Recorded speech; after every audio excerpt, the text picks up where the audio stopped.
meu pai era colecionador da arte portuguesa, pronto.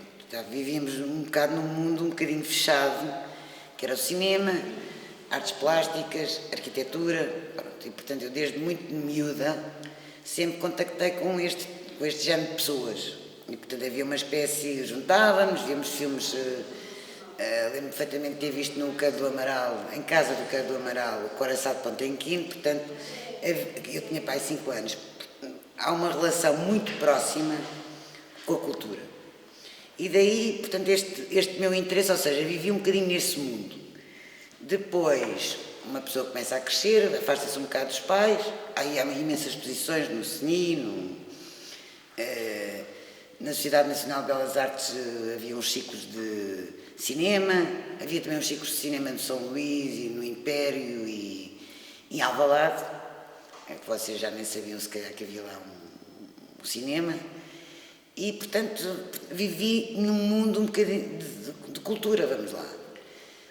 Entretanto, uma pessoa cresce e afasta-se um bocado dos pais e pronto, e é assim um bocadinho, há esse afastamento. Entretanto, dá-se o 25 de Abril, eu estou, portanto, a estudar geológicas, precisava de uma bolsa da Gulbenkian para vulcanismo, para os Açores. Não havia, não se estudava, sempre não sei. E, portanto, às tantas, resolvi responder a uns anúncios e fui parar uma galeria. Uma galeria de uma pessoa que eu conhecia, que era a Ana Isabel. Me conhecia e tal, mas ela não sabia sequer. Portanto, fui contratada por uma pessoa, mas pronto, eu disse que o meu pai colecionava e que conhecia artistas e arquitetos, e portanto fui escolhida. E fui trabalhar para o Gemini, que era logo na entrada havia um cinema, havia a galeria, que tinha sido, a Ana Isabel tinha uma galeria na Rua da Emenda, e deram-lhe aquele espaço para ver se ela desenvolvia-se e ficava com aquilo. Eu acabei por ir para lá, ela não ligava muito realmente àquela galeria, era uma espécie de um apêndice, e eu comecei a tratar das coisas, conhecia muita gente, fiz a minha carteira de clientes, conheci o Alexandre Pomar e o Marcelo Rebelo de Sousa, que estavam no Expresso ali na Rua Brancamp. Rua Brancamp, não é Brancamp, é do outro lado, agora não me lembro do nome. Não interessa. E pronto, e foi assim que eu comecei no mundo das artes. Entretanto, comecei a fazer 2 exposições por ano, em espaços independentes, e esta nos contrataram para ser diretora de várias galerias. E eu, ao fim de ano e meio, nunca estava satisfeita porque eu queria fazer a internacionalização da arte portuguesa. E pensei cá para mim, olha, se calhar, à medida que as pessoas ganhavam dinheiro, mas em vez de fazerem coisas, não, ficavam com o dinheiro. E, portanto, eu pensei cá bem, bom, isto não me interessa. Fui parar então à Quadro, à Dulce, e é aí que eu, portanto, era tudo um bocado burguês, vamos lá, tinha uma educação um bocado burguesa, gostava das coisas assim muito lambidinhas, como diziam alguns artistas, isso é muito lambidinho, e alguns colecionadores, eu não percebia bem, hoje percebo perfeitamente, quer dizer, olho para aquelas coisas e penso, mas como é que eu gostei disto? Portanto, há uma viragem completa de 360 graus, nem sequer é de 180.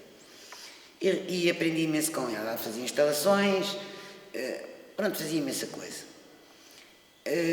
Entretanto, mudei-me para Cascais, não, comecei a viver com uma pessoa em Cascais, fui parar a Cascais e conheci o Presidente da Câmara, que me propôs, por acaso a mulher do Presidente da Câmara, que era o José Luís Judas, e propuseram-me fazer um projeto para a Gandarinha.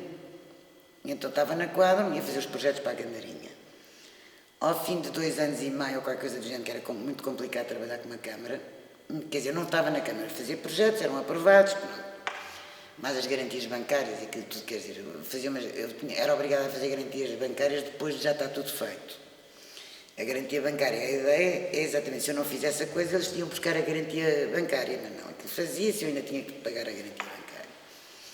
Ao fim desse tempo, resolvi que era a altura de ter uma galeria. E foi assim, entretanto, tive uma sócia que foi a Filomena Soares, cada um tem a sua cabeça, Eu acho que é difícil quando duas pessoas têm cabeças diferentes terem uma galeria, portanto eu sou um bocadinho, acho que somos todos. Uma galeria é um bocado individualista, no fundo, quer dizer, as escolhas são um bocado minhas, ela tinha as suas escolhas também e havia formas diferentes de trabalhar. E portanto cada um seguiu a sua vida, ela fez uma boa galeria e eu também tenho uma boa galeria e portanto estamos contentes, alegres e satisfeitos. Abri a galeria em 2001, ou seja, em 2000 abri com a Filomena Soares em maio ou junho de 2007, em 2009 saí, na altura da Arco, portanto em fevereiro, depois fiz obras aqui e abri em 2001. Estive, entretanto, num espaço relativamente pequeno no andar, fiquei com os artistas todos, fiquei a trabalhar, os artistas todos ficaram comigo. E depois abri aqui, pronto. As galerias aqui faziam arco, eventualmente faziam a FIAC. Eu nos primeiros tempos cheguei a fazer 9 feiras, portanto era uma coisa completamente desvairada. Mas desde sempre arco e Basel logo, Miami Basel e depois Basel. E na altura toda a gente achava que eu era completamente doida. E porquê? Na altura também a economia estava bem, portanto eu vendia muitíssimo bem, mas a feira sempre foi muito cara e portanto eu sempre tive, quer dizer, nunca conseguia recuperar o dinheiro investido, mas para mim era investimento. E ainda hoje continua a ser a mesma coisa, de vez em quando consigo ultrapassar o dinheiro investido, continuo a achar que é um investimento, continuo a tentar fazer uma coisa que é pôr os artistas fora, mas pôr os artistas fora não de qualquer maneira, mas de alguma maneira. Sinto que as coisas andaram, mas muito devagar. É muito difícil pôr qualquer artista português ou da Península Ibérica no mundo ocidental, e o mundo ocidental realmente é o norte da Europa, o centro da Europa e a América do Norte.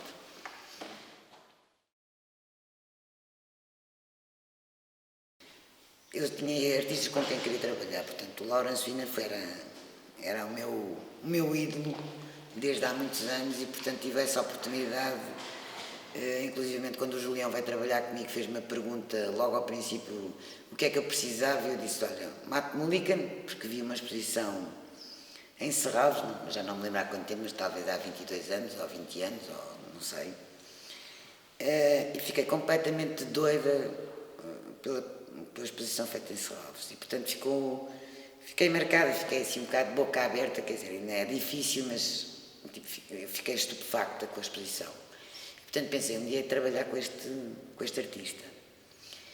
O Laurence era aquela coisa que nós vemos nos livros e portanto adorava a obra dele. Quando o Julião veio trabalhar comigo, ele faz-me esta pergunta e digo, olha, o Matt Mullican, também de outros contactos, não sei o quê. E o Laurence, mas o Laurence convencidíssimo que ele não conhecia o Laurence e queria trabalhar com o Laurence Wiener e ele pôs-me nesse momento a falar com o Laurence. Eu já trabalhava, portanto, na Quadro, conhecia imensos artistas, portanto, que eram 10 anos mais novos, o Louro, o Tabarra, o João Paulo Feliciano, todos esses. E, portanto, esse foi o núcleo duro com que eu comecei a galeria.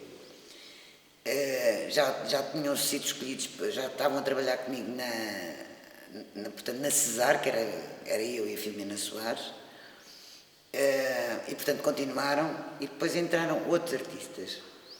E quais eram os outros artistas que eu queria? Era exatamente, a minha ideia era agarrarem 2 ou 3 artistas, na altura foi o Matt e o Laurence, e o Julião. Portanto, o Julião, enquanto português, que era o artista mais internacional português que, dentro do mundo da arte contemporânea, não estou a falar nem da Paula Rego, nem pronto. E, portanto, eram as referências internacionais que eu tinha. Portanto, quer dizer, para fora, quando tu vais, qual é que foi a minha ideia? Portanto, vou fazer as feiras lá fora, e a ideia é que trabalho com artistas conhecidos e que olhem para os outros artistas. Portanto, era uma referência, olha, deixa eu ver quem é esta galeria que trabalha com o Laurence, com o Matt, com o Julião e com o Bieberstein, na altura também estava o Bieberstein, E, portanto, deixa ver quem é esta galeria e o que é que traz. O resto era tudo português, exceto a Rosângela, começou logo também a trabalhar comigo. Era brasileira. E, portanto, era essencialmente artistas portugueses, estes dois americanos, o Julião, que é o equiparado a estes artistas, e a Rosângela Renault, que era mais nova, mas uma artista importantíssima, e começa-se a perceber que é. A partir de 2007, 2008, 2009 é muito difícil, está bastante mais difícil. Porque nós conseguimos, naquela altura eu conseguia, o João Paulo Feliciano fez no Museu de Cincinnati, uma exposição individual, conseguia-se fazer, por exemplo, estar em bienais de São Paulo, o João Paulo também fez na Bienal de São Paulo, a partir de Miami, isto tudo a partir de Miami. Basel era mais difícil, hoje em dia é mais fácil. Por exemplo, o Cepeda vai estar a trabalhar com o Stael, que eu conheci, que era o diretor de Winterthur, e portanto vai ser o curador da exposição dele aqui no Mate. E aceitou porque nos conhecíamos, já fez uma exposição com a Rosângela há muito tempo, também a partir da galeria estar em Basel, portanto foi a partir viu a Rosângela em Basel, depois viu em Miami, depois tornou a ver em Basel, depois eu apresentei-lhe a Isabel Carlos, portanto foi uma coisa feita, foi uma coprodução entre a Winterthur e a Gulbenkian. E a partir daí, portanto, ficámos com uma relação. E ele hoje vai trabalhar com o Cepeda. Portanto, há assim umas coisas que se conseguem, mas é mais a própria galeria. A própria galeria tem um peso específico fora, mas é difícil conseguir pôr artistas portugueses fora noutras galerias, principalmente nestas galerias que são galerias de primeira. E porque são muito baratos, portanto, não há nenhuma galeria que queira fazer, por exemplo, o André Cepeda custou 8.000 euros, que para aqui é caríssimo, entre 6.000 e 8.000. Menos produções, menos molduras, menos não sei o quê, quer dizer, ninguém vai, uma galeria de primeira, vamos lá, não vai trabalhar com um artista que só vai ganhar 2.000 euros ou 3.000 euros, não faz. A não ser que seja um bocadinho maluquinho, que é um bocadinho o meu caso. Portanto, eu ando sempre aqui naquilo que se chama brincar com o fogo. Quando eu comecei mesmo, havia a Quadro, para mim é uma referência, um bocadinho louca comercialmente, porque ela era riquíssima e, portanto, era dona da Costa da Caparica, portanto, meteu o dinheiro todo, vendeu a Costa da Caparica toda para meter na galeria. E morreu mal, quer dizer, morreu sem dinheiro, e com problemas com o filho por causa de ter metido tudo na galeria. Era a 111, era a São Mamed, quem é que era mais? Havia aquela galeria, a Alda Cortês, não era uma má galeria, havia a Graça Fonseca, quer dizer, antes não havia, mas depois apareceram, mas depois também acabaram. Não havia grandes galerias, realmente. Havia no Porto, havia a Nazoni, que era aquela coisa completamente desvairada e louca, que acabou mal, mas podia ter acabado, podia ter sido bem. Espero que comece a haver algum interesse, julgo eu, espero que não seja hipocrisia, seja realidade. Mas eu acho que, por exemplo, esta história de Lisboa, que é uma capital europeia, não ter um museu de arte contemporânea, nós temos espaços de exposições temporárias, inclusive Serralves, mas realmente não é um museu, quer dizer, se alguém quiser ir ver arte portuguesa, que muitas vezes me perguntam onde é que eu posso ver arte portuguesa, não há nenhum sítio onde se possa ver. Eu normalmente, quer dizer, eu conheço a obra, portanto vejo uma obra que me interessa. E a partir do momento em que vejo ou que alguém me diz para eu ver, e entretanto estudo um bocadinho aquela obra, conheço o artista e gosto. E muitas vezes é o facto de eu conhecer o artista, portanto eu tenho que perceber sempre, quer dizer, não me chega a ver uma obra ou duas ou três, tenho que perceber como é que esse artista, que essa pessoa pensa. A única feira que resulta mesmo é Basel. Porque tu estás com curadores, estás com diretores de museus, Pronto, é muito diferente. Miami foi uma feira muito interessante ao princípio e perdeu o encanto e o interesse depois de 2006, portanto, depois da crise. Os europeus não estão muito satisfeitos e alguns têm saído. É muitíssimo caro e nós não sentimos que não fazemos um trabalho. Percebes? Estás lá para vender, é difícil vender, até porque eu, como vocês sabem, trabalho muito com minimalismo e com conceptualismo e não me apetece ter coisas alagartadas para estar numa feira. Portanto, no fundo, eu acho que a partir do momento em que entro numa feira, eu tenho a minha montra, que sou eu, e portanto, eu tenho que ser eu. Senão, às tantas, estou a fazer uma coisa que é fazer com que exatamente sou eu que vou mudar para que o cliente me venha comprar. Portanto, eu não, quer dizer, eu tenho que impor uma coisa que é aquilo que eu acredito e é isso que eu faço. Eu acho que o mercado é pequeno. Eu acho que o mercado português é muito pequeno. Mas também é assim, nós somos...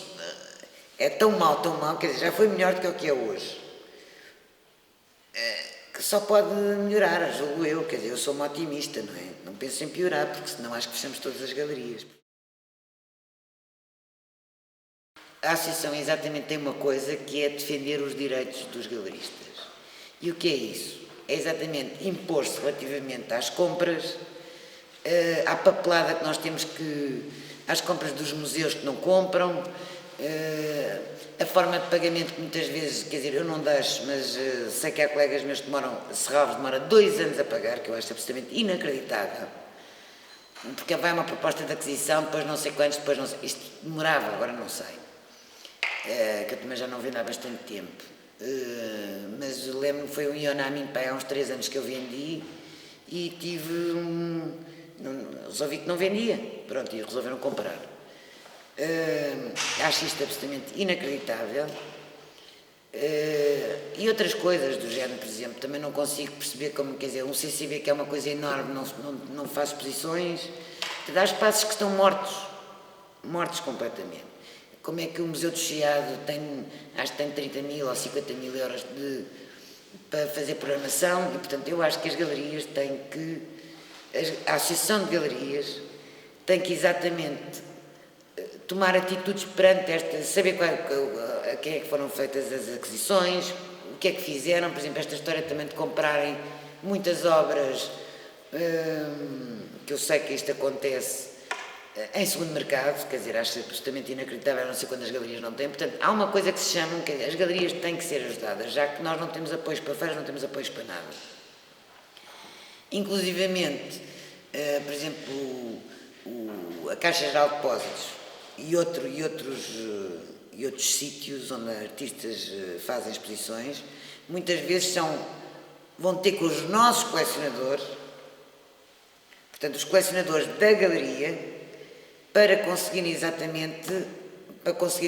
são eles os sponsors e, portanto, o que é que acontece? Acaba por ser eu e o artista que pagamos a obra.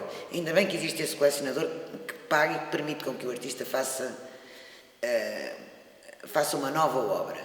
Mas é absolutamente inconcebível que vão buscar colecionadores a quem nós deveríamos vender exatamente para sponsorizarem espaços como, por exemplo, a Caixa Geral de Depósitos e outros. Portanto, eu acho isto absolutamente incrível. O próprio CCB, agora não sei como é que é, porque já há muito tempo não faço nada com eles, mas lembro perfeitamente que eram os próprios artistas que pagavam as exposições ou as galerias, porque nos vêm pedir dinheiro para conseguir fazer. E, portanto, nós precisamos de fazer e, portanto, acabamos por ser nós a pagar. E isto tem que mudar. E é isso que a Associação tem que ter a capacidade de fazer. E depois há outra coisa que é, por exemplo, a história do IVA. Já devia estar a 17%, nós continuamos a ter a 15%, que é o regime da margem, mas devia estar a 17%, porque é 23,6% dos artistas, portanto é 17% e não 15%, mas nós permanecemos nos 15%. Deveria ser 6%, como é os livros e outras coisas. Eu falei disto inclusivamente agora na Arco, e portanto seria talvez, sendo os dois partidos socialistas dos dois lados, tentarem baixar o IVA para 6% na Península Ibérica, que isso ajudaria bastante na venda das coisas. Porque 6%, 15% numa obra, por exemplo, de 40 é imenso. Isso já dava para comprar mais, quer dizer, faz com que isto tudo funcione. E provavelmente não haver tanta fuga ao fisco, hoje há menos, mas ainda existe.